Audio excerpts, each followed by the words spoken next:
Alrighty, so we are sitting down to do another review video, and this video is going to be about the One Piece live action adaptation that was released on Netflix.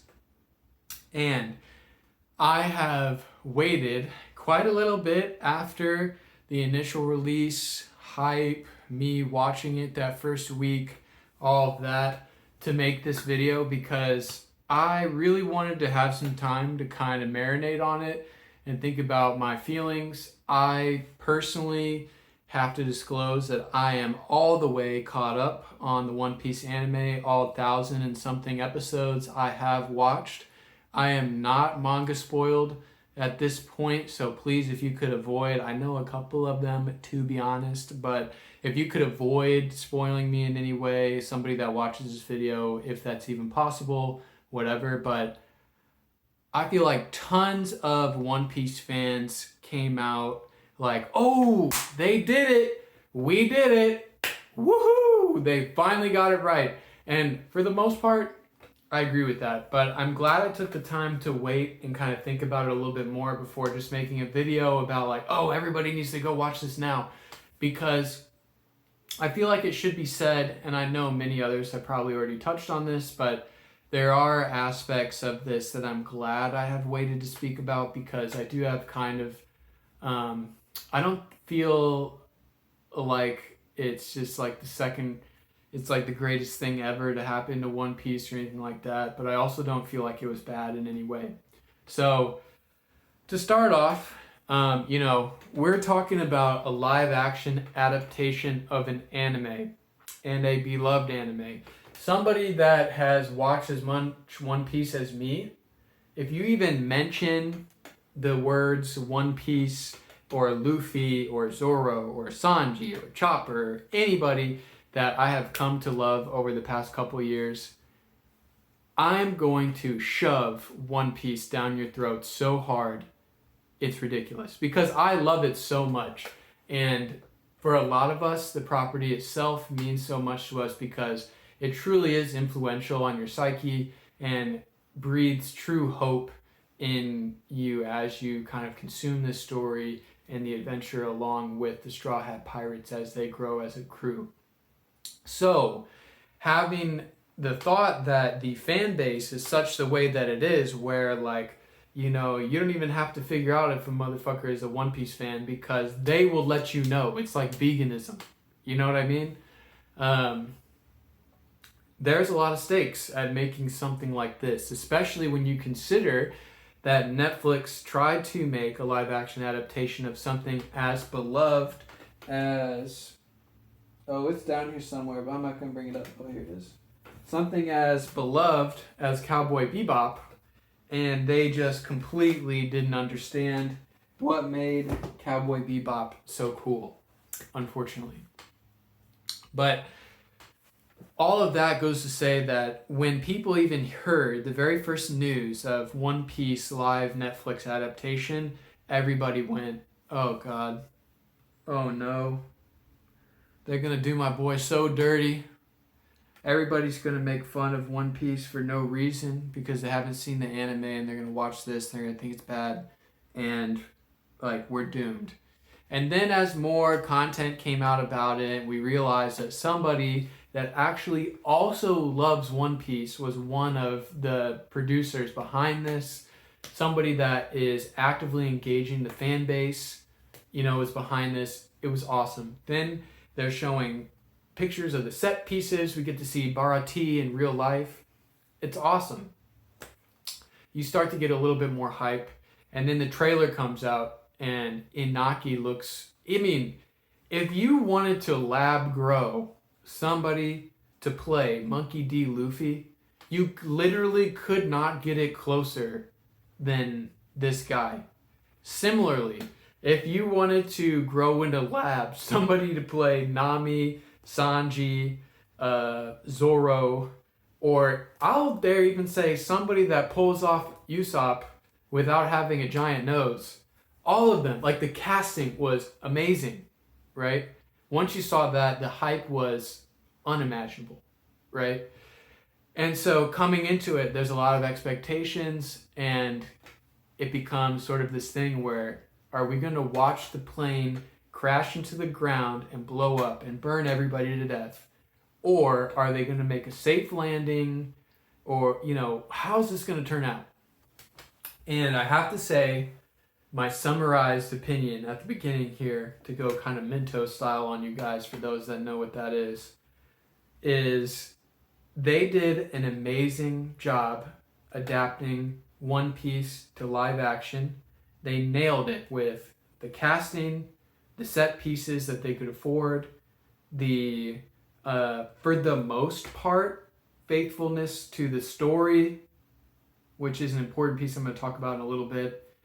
And, the CGI was... There was the right amount of camp in this, where it was perfectly fitting for the goofiness that contradicts the seriousness of One Piece, to where, Luffy CGI was goofy, but it wasn't in the uncanny valley where I can't, watch it and enjoy it.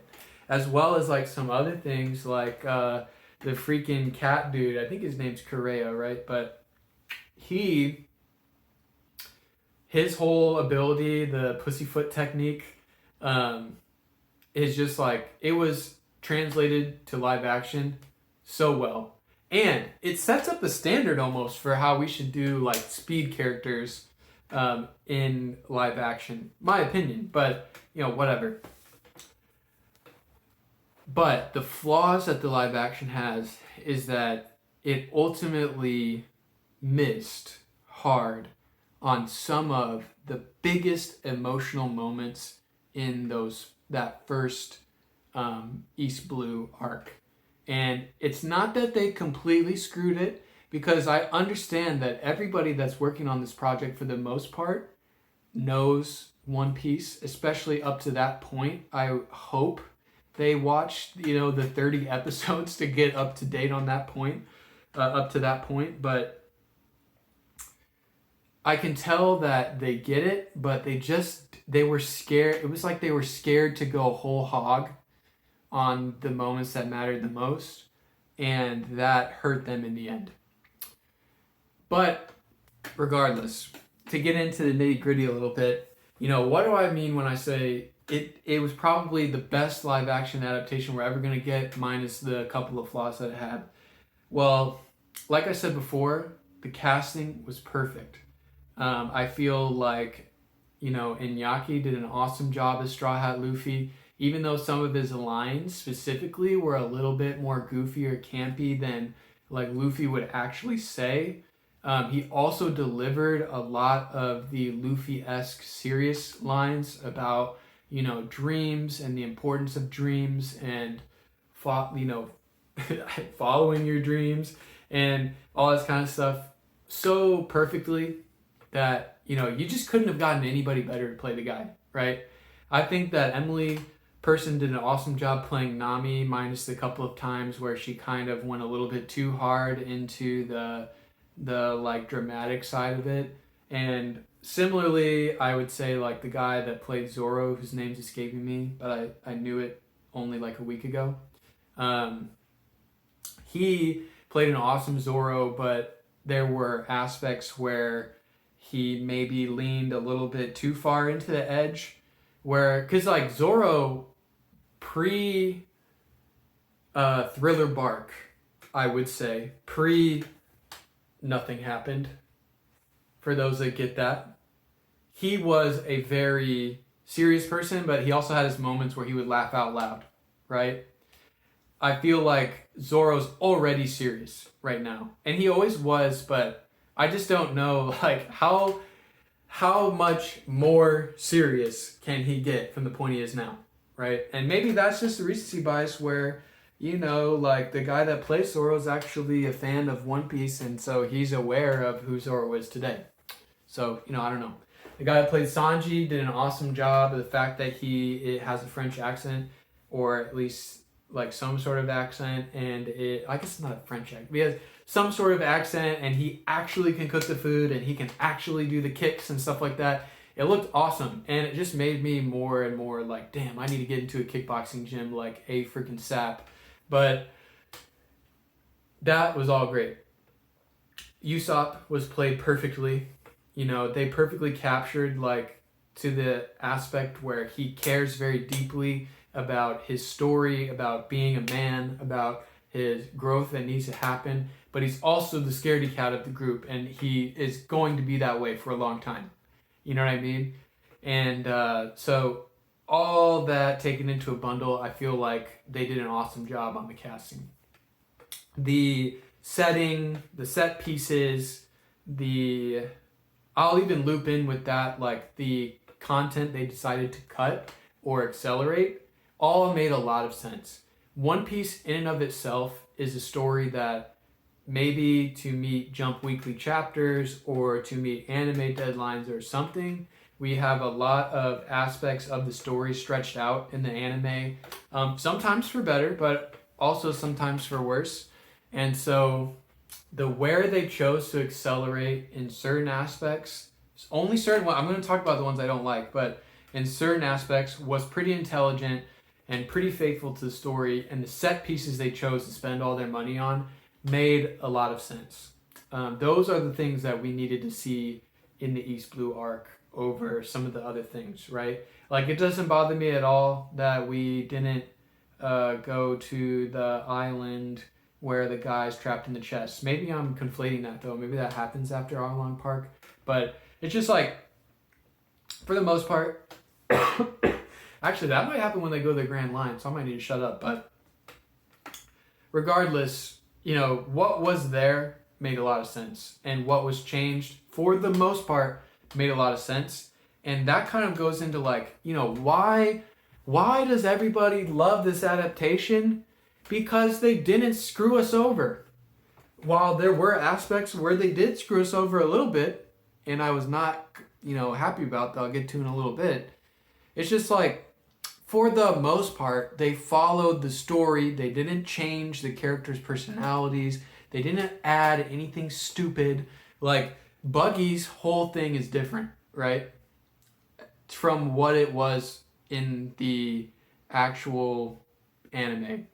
But they perfectly, even though they made a whole new version of Buggy's whole origin to the story, well, not origin, but his whole entrance to the story, it was so uniquely Buggy, so like, duh, that's what Buggy would do, that it didn't hurt the overall faithfulness to the source material. And, you know, I'm like trying to fish around, like, I wonder what the legacy publications are thinking about something like this, because they're the ones that frankly just don't even understand why the other things failed so much. Like, they're making articles like, why does Netflix keep trying to make live action adaptations and stuff when they always bomb? Which is a decent question to ask, but the reason why they're asking it is incorrect. Like, they're like, clearly because people didn't like Cowboy Bebop, people just don't even want these. And it's like, dude, Cowboy Bebop was like turning something that was very artfully directed into a video game cutscene mashup version of the very same story. And it removed all of the style and emphasis that made Cowboy Bebop so cool, right? And so with the One Piece live action adaptation being very faithful to the source material and reinventing itself in ways that were not outwardly negative to the fans, for the most part, that's why it succeeded. There was a Variety article saying that the One Piece live action ultimately fails because it did not change the source material enough. Who the hell, like, who even wrote that article? Like, I would love for that person to watch this video and comment for me where they're getting that idea, why they feel that way. Because I have to imagine that they didn't even watch the source material or read it, right? Like, I even say source material like I'm talking about the anime, but like the source material is the manga. You know what I mean? It makes me feel like they don't even know what happened in there, and yet they're sitting here saying, oh, well, ultimately the flaw was that they did not adapt, they did not change enough of the source material. nobody that wants the live action, the main audience for a live action version of an anime is not the new people that it's going to bring in. While that is maybe the goal of it, that's not the main audience. Like the people who are going to be telling their parents to watch this because they know their parents wouldn't watch an anime, but they'd watch a live action show about anything. Like they have to recommend it and for anybody to watch, because otherwise the people that already don't like One Piece are not going to watch it just to watch the live action, which is the shittier version of the overall story. They're smart enough to know not to do that. You know what I mean? And so like I, as somebody who's familiar with the source material, would have to tell them that they should watch it for them to even dip their toe into it. And then maybe that leads them to watch the actual show, and that's how that whole pipeline would work. But if you betray me, then nobody gets recommended it. And so, like, it's so crazy. Like, what did they tell the people that adapted the Harry Potter books into movies that the Harry Potter movies are a failure because they failed to change the source material enough to make it worthwhile to see the live action? No. The most that they changed in those movies was like swapping one plot aspect to one movie different than another. But it's like a very small piece of it. Or, you know what I'm saying? Like, none of these movies that are based on popular young adult books are doing crazy changes to the source material and being rewarded for it. Like, why did the Hunger Games movies, they still did well, but they didn't do Harry Potter numbers, even though Suzanne Collins' books did Harry Potter numbers, because they changed some of the aspects of Katniss as a character, and they basically betrayed the people that actually were interested in seeing this story play out on the screen. Now, they didn't betray them enough to where it was an absolute failure, because, you know, now it's turned into an even bigger thing and they've got this cash grab prelude movie or whatever. But it's just like, whoever has this opinion that the only way to adapt a manga into a live action is to severely change the source content, like, say, Netflix did in the Death Note adaptation, you're dumb. You're actually dumb and you don't get it. So stop talking about this entire subject, because I'm not trying to be mean, but it's just like, you just don't get it. And that's okay. But you're wrong. You know what I mean? Because this one, they were pretty faithful, and all of a sudden they're like, I don't know why everybody likes this one. Anyway, I'm getting like worked up, but that's the whole thing.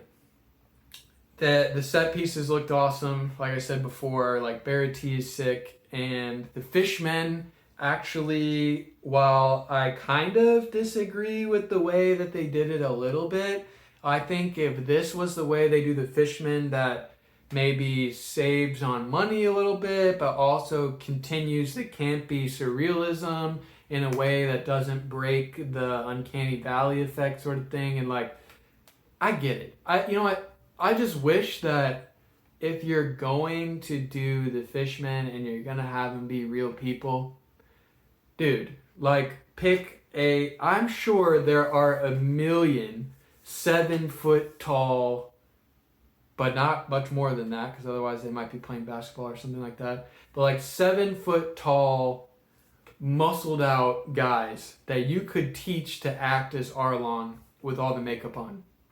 Because then when you have Arlong being like almost the same size as most humans, it breaks the One Piece like immersion of like being somebody that's actually seen it. I know that the Fishmen tower over most humans, other than people like Whitebeard, who are abnormally large humans, right? Like, dude, if we even get to the point where they have Shirohige, it's gonna be sick. But like, how are they gonna do that now? Are they gonna make him just some normal buff guy? Like, he has to be the tall, demanding figure. This is like what One Piece does. Like, if we somehow get live action Bartholomew Kuma, like, he needs to be to the point where Zoro is standing next to him only as tall as his stomach. You know what I mean? So how are they going to do that? I don't know. How are they going to make Chopper in the next season? I don't know. But that's just one of those things that I wish they would have tried to figure out a little bit more. But all in all, I just have to say that, they knocked it out of the park in the majority of the opportunities they had to screw it up. But this is where I get into I'm glad that I marinated on this a little bit. They could have done better. And there's a couple key moments that are crucial to this arc that were fumbled pretty hard. One thing that they did that I enjoyed that really added value, that was a great way to change the way the story unfolded in this live action version of it, that actually enhanced the story, was the way that they wove the backstory in as the episodes went along, instead of doing your classic anime flashback backstory episode to then teach me everything I need to know about this person before the final battle. I like that they sprinkled in the backstory. It felt like a much more appropriate way to include these details. But one of the most important parts of this initial arc to me is when we see Luffy's flashback to when he initially eats the fruit and he has a face-off against the mountain bandits while Shanks is in town. There are some pretty important One Piece long-standing themes that are established in this scene in the anime that are fumbled in the live-action adaptations of it. What they got right was the part where basically the bandits come in, they're asking for booze. Shanks is like, oopsie, we drank all of it, but here's the last of it. And they try to cause a commotion, and Shanks just does a good guy thing and cleans up the mess and lets them walk out feeling like they're the boss. And then all of his crew laughs at him. And Luffy is surprised and upset because Shanks, the big bad pirate, should be able to take on these mountain bandits and prove to them that they're a bunch of jerks.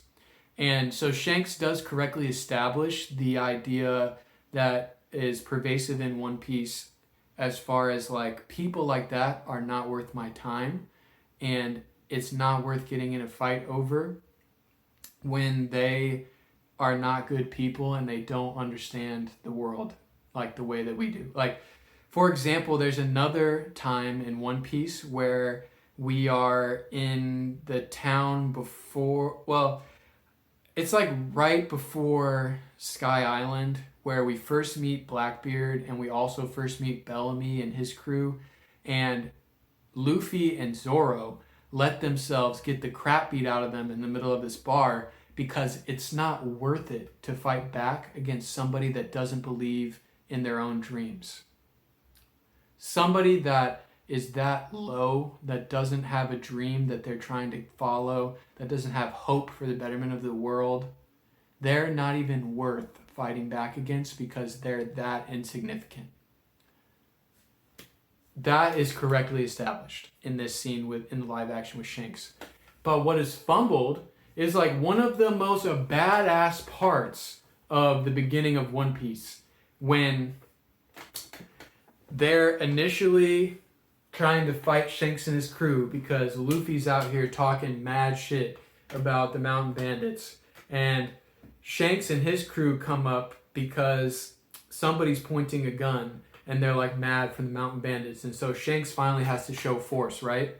And what happens is somebody points a gun and Shanks in the anime says something to the effect of, those are not toys to be played with. When you raise a gun, you put your life on the line. And then immediately after, his homie glocks the dude that's holding up the gun. And it's just whoa, not only is that badass because the dude is those are not toys to be played with. If you raise that, that means that you're willing to let me, if you're going to threaten my life, then you've now put your life on the line. And here are the consequences for that.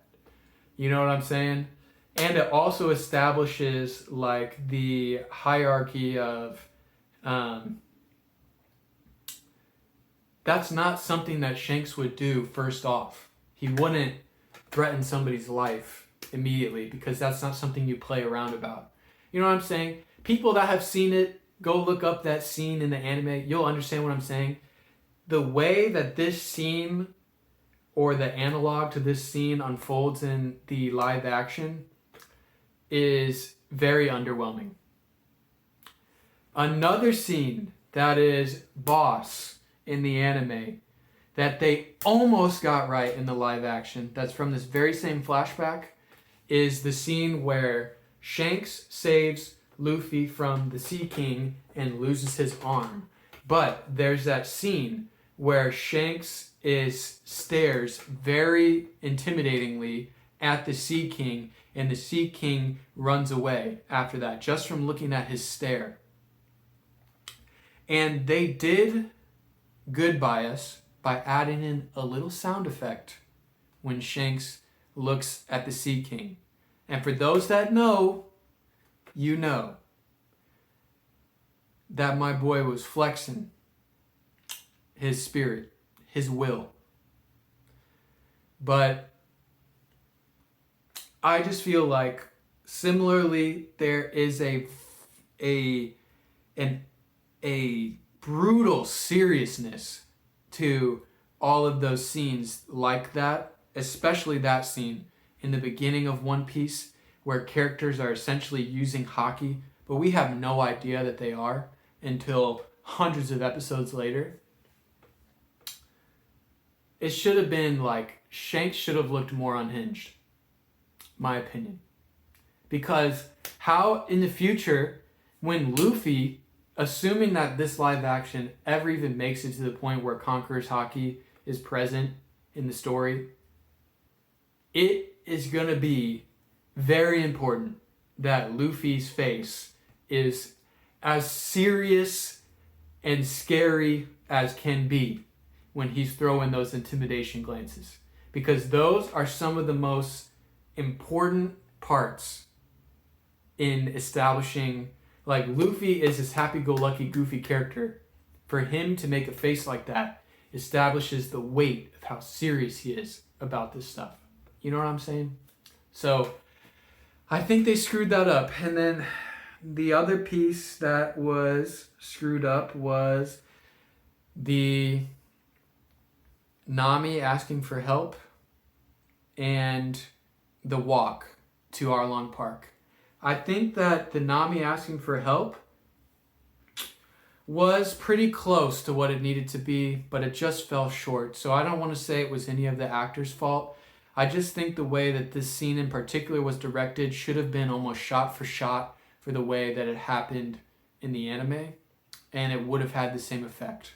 Because it's heart-wrenching when we find Nami in the anime stabbing herself in the shoulder, and she's been so vehemently against everybody helping her. And then finally she breaks down and cries out in almost like a blood-curdling fashion that she needs Luffy to help her. And then Luffy screams, like, "Of course I will." It's one of the most powerful moments in the entire show. And for many people, it's what hooks them. And it's followed by one of the most badass moments in the entire show. And they screwed the walk-up scene, my opinion. Because the part that is so badass about the walk-up scene is that it's not like Luffy is the only one that's being so serious about it. And he's like, "All right, guys, let's do it." And they're like, "Okay, let's go." Like, in the anime, it's like they've all been watching and they understand it and they feel the same level of seriousness that Luffy feels about it. And so when Luffy's like, he's just like, "Let's go," and they flash the four people's faces, it's like Sanji, Zoro, Luffy, and Usopp look serious as fuck when they're walking up. And then, dude, I heard slight hints of Overtaken in the soundtrack of the other pieces of the live action soundtrack. Why did they not get the rights to play Overtaken on this scene? For those who are like, what does he mean by overtaken? Like, Google it. It's the soundtrack that's played in the anime when they walk up to Arlong Park. And it's like the da da da da da da. It's just like so perfect for that scene. And I just wish they would have done it. Like, just give it to me. Just give it to me. I'm a fan. I want the fan service. Just give it to me. You know what I mean? And they kind of fumbled the bag on that scene. And that scene, it to me, hooks a ton of people into One Piece because you've literally got the two other bounty hunters in the anime at the gates. And they're like, we're not strong enough to fight Arlong, but we know the people who are. And if I know them, they're on their way. And then the townspeople are like, who could that be? What are you talking about? And then all of a sudden, the gang just walks up with absolute seriousness and Luffy blows the door open. Like, that is just one of the hardest scenes in all of anime. And I feel like they failed to adapt it appropriately. Similarly, why did we change the fact that Nami's villagers had no idea that she... why did they make it so that they had no idea that she was saving up money for them? One of the most heartbreaking things about this arc in the anime is that the villagers know that Nami is doing all of this stuff to support them and hopefully ensure their freedom. They have figured it out already, even though she doesn't know. And so they don't have any hate towards her. They just avoid her because they don't want to get in trouble or whatever. And then later on, they all come to her and like to her aid to help her when her money's stolen because they've known all along and they just love her and they want her to be happy because they know how hard she's been fighting for them. Instead, we have all the villagers are like, bro, F that Nami girl. She's the worst. She's coming to get all of our money and she doesn't even care. And her sister hates her and spits in her face and all this stuff until they eventually figure it out right before the climax. It's just like, why did they, that was such a thing, like, you literally did not have to change that. That did not speed up or slow down the story at all. It just made the emotional impact of the entire arc less significant. Why? It just made no sense. I don't get it. It just made no sense. So I think, everybody did a great job, but then when the guy says that he's really familiar with One Piece and he allows that to happen in the writer's room, I don't get it. But whatever. And I'm going to say that about the next two things too. Is like, another thing that they screwed up was the, in the beginning, when Roger is on the platform about to be executed, like, they just did it so nonchalant almost, and then transitioned into like the upbeat live action One Piece theme. But like, that speech is so important. Like, wealth, fame, power, all this can be yours if you get the One Piece. I've left it all for you, the One Piece. Go and find my treasure. And then it's like, everybody in the crowd is enamored by that. And it kicks off the pirate generation. But in the live action, it's just like, he says some shit sort of similar to that, and then they stab the guy. There are so many things that tie back to this speech that are going to fall flat now because of that. Like General Smoker being a kid in the audience. Mihawk being a teenager in the audience. Shanks and Buggy being together as youngins in the audience. Apparently this girl that they flashed on screen is supposed to be Crocodile. I've heard the theory. I guess it's fine. But it's just like, so many famous pirates that are important characters later on in the story were specifically influenced by that speech. And you get like a sense of it in your own feelings when you're watching their version of them experiencing the speech and stuff like that. For it not to be portrayed correctly is just weird to me. So it's just like, dude, this is like the thing that they played in the opening to the show for the first entire run of the first opening. What are we doing? And then it's like, there's another Roger speech too that is very central to One Piece themes about how like the will of all the people, the collective will of everybody alive for the hope and good of goodness itself will someday run over and challenge the world government in question. And that's like the speech that I played before the second opening in the anime or whatever, if I remember correctly. I might be wrong. But it's just like those are some very key One Piece words that to me are important to the philosophy of One Piece as a whole. And to flub that up is just like, why did that happen? Why did that happen? And finally, it sounds like I'm dogging on it, but like I want you to know that I really, really enjoyed watching it as a fan. I feel like it was one of the most faithful adaptations ever. And I feel like they did a great job and a great service to the fans. And I'm super happy that there's a second season. But they have screwed over the rest of this live action adaptation when it comes to Garp. Because somebody either fundamentally changed the way Garp is on purpose, or they never, despite being a big fan of the show as a producer, they never understood Garp in general. Because they tried to use Garp as a plot device of him chasing Luffy, which we later find out is apparently to test Luffy to see if he's a good guy and if he's strong enough to make it on the seas before he lets him go out on the Grand Line. And that's just like not what Garp is at all. I think that they did a good job with Kobe's character. Like they did really well with Kobe's character, and they even did really well with Helmeppo. And I actually liked getting more insight into what Kobe, Helmeppo, and Garp were up to, because that is one of my favorite parts about One Piece, the anime, is the glow up of Kobe and Helmeppo underneath Garp's leadership. Especially Kobe. Like, his existence at Marineford and how he acted makes him in my opinion, the most interesting character to fight Luffy towards the end of this series, if that's ever going to happen.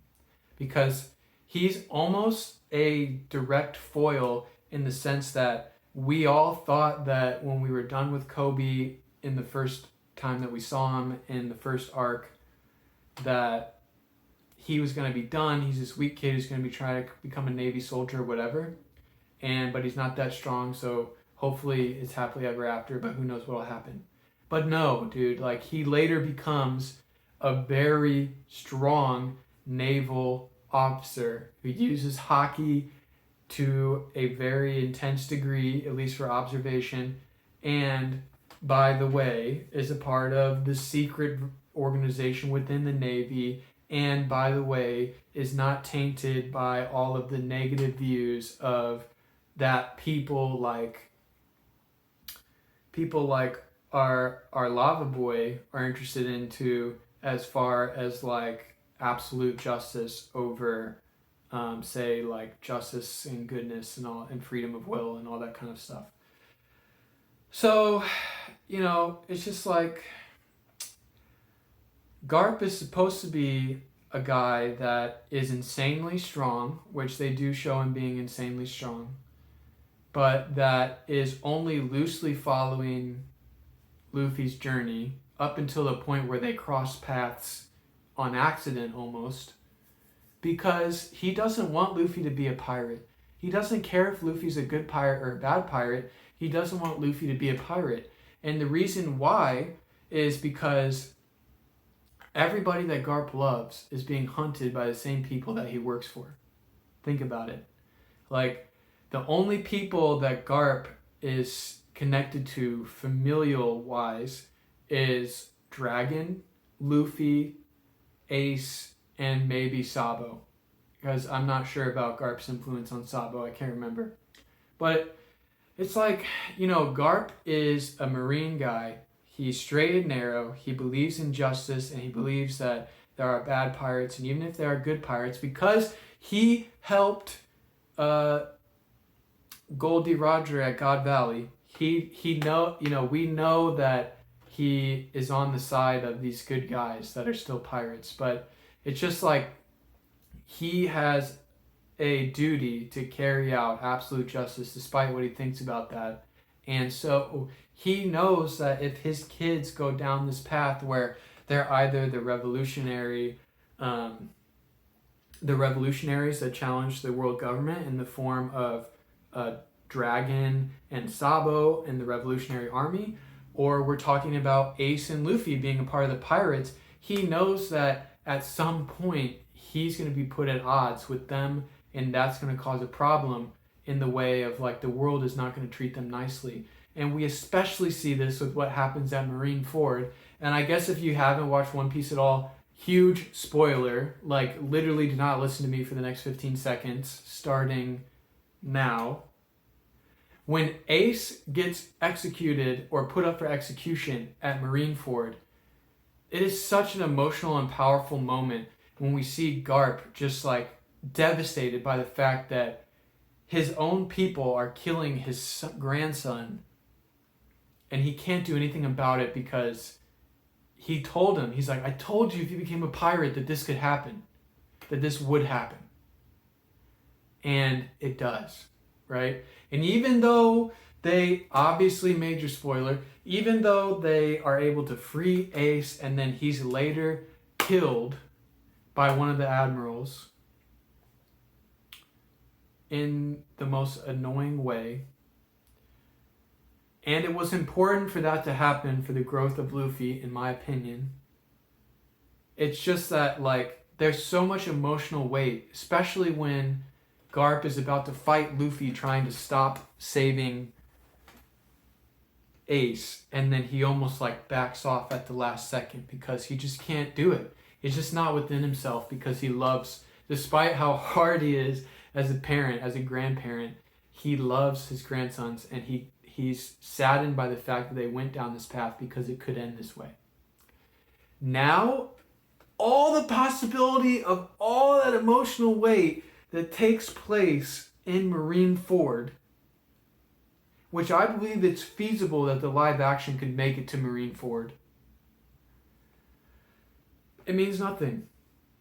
It means so much less than it used to, because Garp legitimately doesn't want these guys to be pirates for more than just the fact that he's a Navy officer.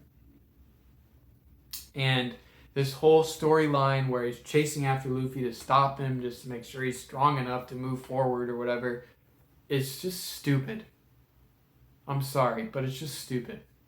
So, with all that being said, I think that the One Piece live action adaptation was awesome. If I have to put it in my out of 5 system, I'd put it at a very strong 3. For anybody that's interested in a goofy story like this, you'll be able to binge it, all 8 episodes or whatever, in a weekend, and you'll have a nice intro into the One Piece universe. But truthfully, can I recommend this to anybody as a replacement for the real deal? As a replacement for watching the episodes of the anime or reading the manga? And my answer is no. So, and maybe some of you would be like, that's the point of live action. It's not supposed to replace those things. It's supposed to make you want to watch those things. And I guess. But it's just like the change with Garp was so weird for people that understand and have actually watched and read the story, that I just don't get how they came to the conclusion that that would be a good idea. So, and that bothers me. It doesn't sit well with me. So, I hope that this second season is just as good and even better at matching the source material, especially the emotional moments, because if they adapt my guy Tony Chopper and I'm not bawling my eyes out, then they did it wrong.